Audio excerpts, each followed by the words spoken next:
Today we're talking about employment law changes for 2023 that may impact your small business. Most changes took effect January 1st. A few others will go into effect later this year, but employers should take the opportunity now to start preparing so you can stay compliant. Hello, my name is Shelley Graham-Smith with Small Business HR Services, and welcome to this edition of HR Made Easy for Busy Employers. We have a lot to discuss, so let's get started.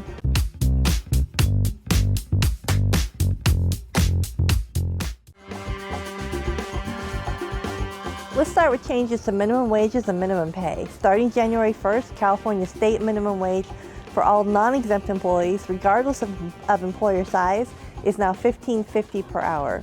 For certain exempt employees, the monthly salary has to be at least twice the state's minimum wage. So the increased state minimum wage means an automatic increase for the minimum salary for such employees.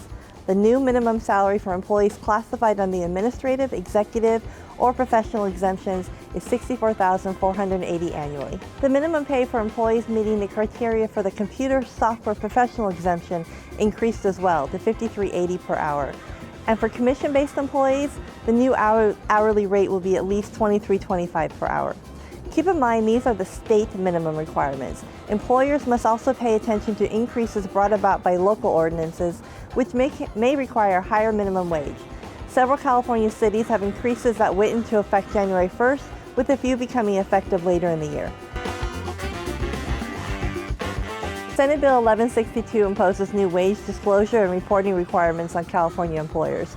Currently, employers must provide the pay scale for a position when reasonably requested by an applicant. The new law expands these employer obligations. All employers must now provide, upon reasonable request, the pay scale for the position in which a current employee is employed. Employers with 15 or more employees are required to include salary information on job postings, meaning the salary or hourly wage range that the employer reasonably expects to pay for the position. Employers with 100 or more employees should already be completing annual reporting on specific pay data. SB 1162 adds additional data that you need to report, and you will now be required to submit this pay data to the California Civil Rights Department. You can find additional information on reporting requirements in the link below. California employees may use accrued paid sick leave to take time off for their own illness or to attend medical appointments or to care for a variety of defined family members. Employers with 5 or more employees must also allow eligible employees to take job-protected leave of absence for their own serious illness or to care for certain family members with a serious illness under CFRA, the California Family Rights Act. Starting in 2023, employees may now use paid sick leave or qualifying CFRA leave to care for a designated person. Though the term has slightly different meanings under the two laws, the application is similar. For CFRA leave, a designated person is defined as any individual related by blood or whose association with the employee is the equivalent of a family relationship. Keep in mind, the law does not define the term equivalent of a family relationship. For purposes of paid sick leave, a designated person means a person identified the employee at the time the employee requests paid sick leave. This person does not need to be related to the employee by blood or have the family equivalent relationship. Employees may wait until they need to request paid sick leave or CFRA leave to name their designated person, but you can limit employees to one designated person for a 12-month period. Employers should check local ordinances to ensure their leave policies comply with both state and local requirements. Employers with 5 or more employees are now required to provide job-protected bereavement leave for covered family members. Eligible employees may take up to 5 days of protected bereavement leave per covered family member or per occurrence. Employers may choose if that leave will be paid or unpaid, but must allow the employee to use accrued time for any unpaid portion of the leave. The 5 days of leave may be taken intermittently rather than consecutively, but must be completed within 3 months of the death of the family member. Employers may also require that the employee submit supporting documentation within 30 days of the first day of each bereavement leave taken.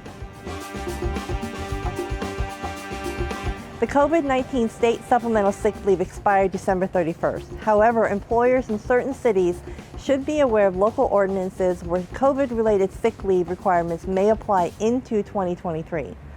Other COVID-19 laws set to expire at the end of 2022 have been modified and extended until next year. Employers must still notify employees of COVID-19 exposure in the workplace.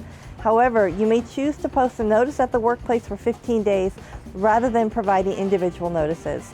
And employers are no longer required to notify the local health agency of most outbreaks. The rebuttable presumptions that an employee's COVID-19 infection resulted from exposure in the workplace has also been extended until 2024. With COVID cases rising in some areas, employers should continue to watch for additional mandates or legislative requirements that could be passed in 2023 and impact your business and employees. There are several other changes affecting employers this year. These include changes to employee wages that can be subject to garnishment, the addition of reproductive health decision-making as a protected class, and even restrictions on how employers can track company-owned fleet vehicles. Employers must also comply with an amended California Privacy Rights Act, or CPRA, that created several privacy-related obligations for employers, including notice about personal information that employers may collect. CPRA also increases the employee's right to access or restrict the use of disclosure of certain categories of collected personal information. Employers should also begin now to prepare for restrictions to employment-related drug testing under Assembly Bill 1288. This restriction will not take effect until January 2024, but should give you time now to update your practices. To stay compliant, your next step should be to review and revise your policies and employee handbook.